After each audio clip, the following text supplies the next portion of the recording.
Chilies galore, virgin cocktails, tacos with ketchup, guacala. If you want to keep the staff happy at a Mexican restaurant, you'll need to keep these orders to yourself.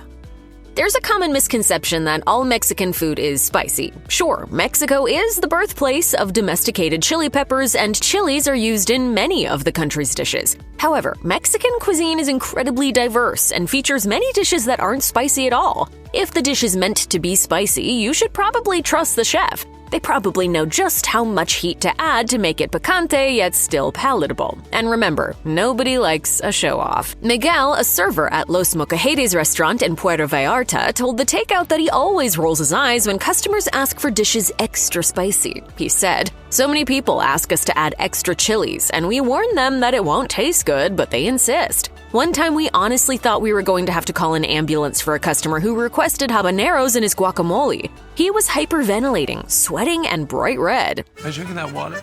No, wait, that's my water. Miguel's advice? If you want to amp up the heat in your dish, consider adding a splash or two of the spicy salsa or hot sauce that's offered on the side at most Mexican restaurants. Just don't go overboard. Many Mexican restaurants will give you an order of complimentary tortilla chips and salsa after you sit down. Don't forget, though, that this is meant to be a holdover until your main meal arrives. Your server probably won't mind if you ask for a refill or two, but many can't stand it when customers ask for a constant flow. There are several reasons for this. Firstly, many spots make their chips and salsa from scratch, which requires time, effort, and money. One Mexican restaurant employee on Reddit said, "People ask for extra chips and salsa and don't understand there has to be a limit on something that is free or we will lose money." It's also a pain for the server to constantly run back to the kitchen for refills. Do the staff a favor and dial back on the free chip consumption. If you really can't get enough, consider ordering something off the menu that includes tortilla chips, such as nachos or guacamole.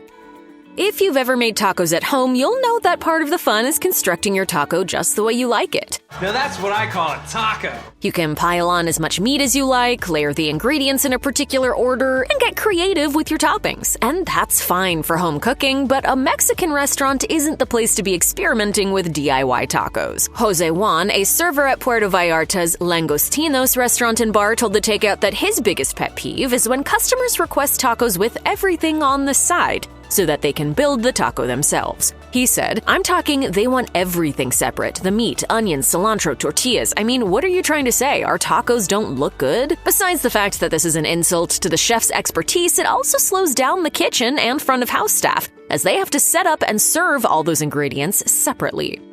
There's something to be said for seeing guacamole prepared right at the table. It's fun to watch the whole thing come together in the molcajete and know that you're getting guac that's as fresh as guac can get. But tableside guacamole is anything but a favorite for the staff members who work at Mexican restaurants. The most obvious reason servers dislike tableside guacamole is that it's time-consuming to prepare. First, they have to wheel out all the tools and ingredients, then they have to prepare the guacamole, often to the customer's exact specifications. Finally, they have to remove all the detritus like avocado skins and squashed limes, which can be pretty messy. One Reddit user said, "I used to work at a place that did tableside guac. It was even a problem as a busboy. If too many people ordered them at once, the insanity spilled over to every member of the staff. I hated it."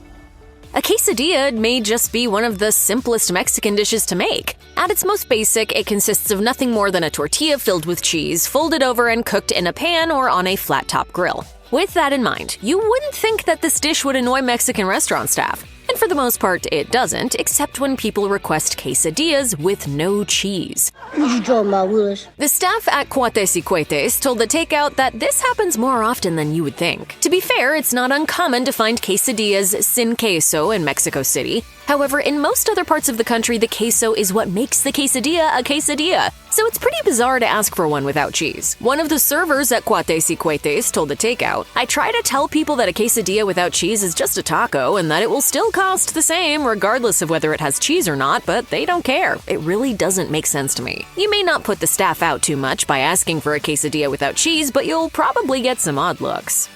Aguachile and ceviche are two popular seafood dishes in Mexico, particularly along the West Coast. Both use raw seafood such as shrimp or scallops served in a liquid concoction of lime juice, chilies, and salt. Cucumbers, avocados, and red onions can also be thrown into the mix. Recipes vary from restaurant to restaurant, but one thing most staff agree on is that this is one dish you shouldn't try to modify. The servers at Quesadillas told the takeout that customers often ask for aguachile or ceviche without certain ingredients such as chili. But that's something they just won't do, one server said. The ingredients in the marinade need time for the flavors to meld together, so we prepare it ahead of time and then add the shrimp or fish to order. A special order would need a different marinade made from scratch, and the flavor just wouldn't be the same.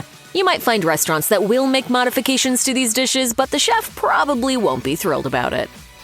Nothing hits the spot quite like a good burrito. After all, you can stuff that flour tortilla with all sorts of tasty things like meats, veggies, rice, beans, and salsa. I love you, everything burrito. Indeed, it can be tempting to go all out and pile everything in there, but that's where things can get tricky for the person preparing your burrito. Ask for too many sloppy ingredients, and it's going to be a nightmare for them to roll. Reddit is rife with Chipotle employees airing their grievances about the worst customer orders, and one of the most common complaints is overly stuffed wet burritos. One employee said, "Last week a guy came in and got a double-wrapped tortilla, then proceeded to ask for extra everything. I'm talking triple rice, triple beans, double meat barbacoa and chicken, extra salsa and sour cream, and then gets mad when the food starts to spill out the sides of the burrito. Burritos aren't supposed to be a liquid mess." It's easy to see why chilaquiles are a Mexican breakfast staple, featuring crispy fried tortilla chips topped with vibrant red or green salsa, crema, and cheese. The dish is filling, flavorful, and a must on any authentic Mexican restaurant's breakfast menu. Ask for it past noon, though, and you'll probably get a straight-up no. The servers at Quesadillas told the takeout that one of their pet peeves was customers ordering breakfast dishes later in the day. One said, "Most people don't order chilaquiles or huevos rancheros later in the day, so the kitchen puts away the ingredients for those dishes to make room for the lunch and dinner dishes. It's just too disruptive to pull everything out again to make one or two breakfast dishes." Just like you wouldn't expect Eggs Benedict to be available at most restaurants for dinner, chilaquiles are typically for breakfast only.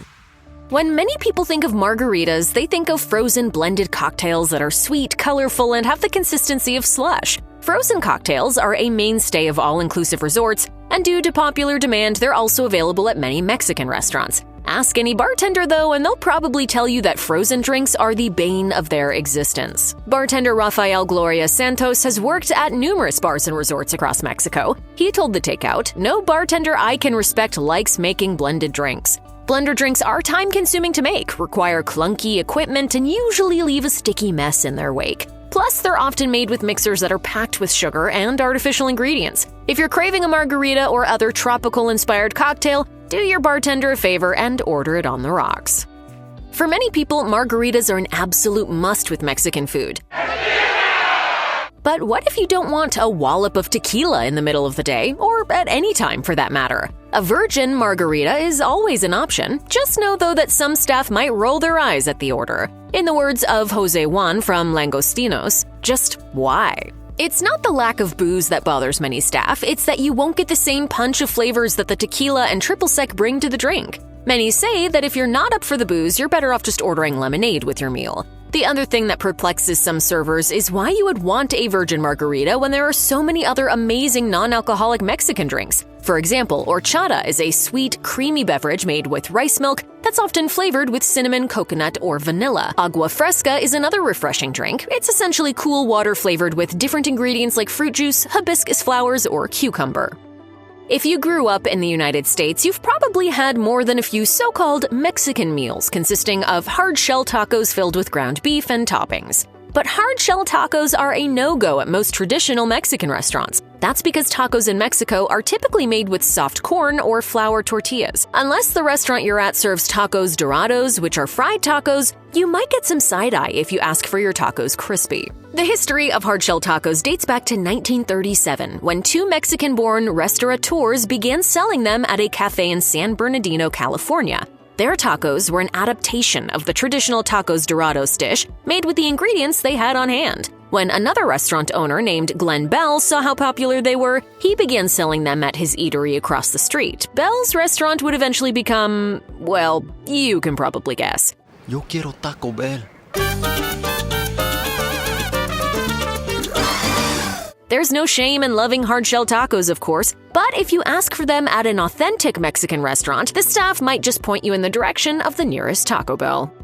Order tacos at a Mexican restaurant and you'll likely be offered a variety of colorful condiments to go with them. At the very least, there'll probably be a bottle of hot sauce on the table. The one thing you probably won't find, though, is ketchup. You can ask for it, but you may hear your server mutter guácala, which translates to gross. According to many Mexicans, ketchup should only ever come near seafood tacos, and even that's more of a regional thing. A cook on Quora wrote, "Some restaurants in Sinaloa and Sonora do serve fish tacos with ketchup or mil islas on the side. However, ketchup shouldn't be put anywhere near al pastor or carnitas tacos." Of course, you're free to do whatever you want with your tacos, and if you really want to, you should feel free to slather on that ketchup. Just don't be surprised if you get a few weird looks.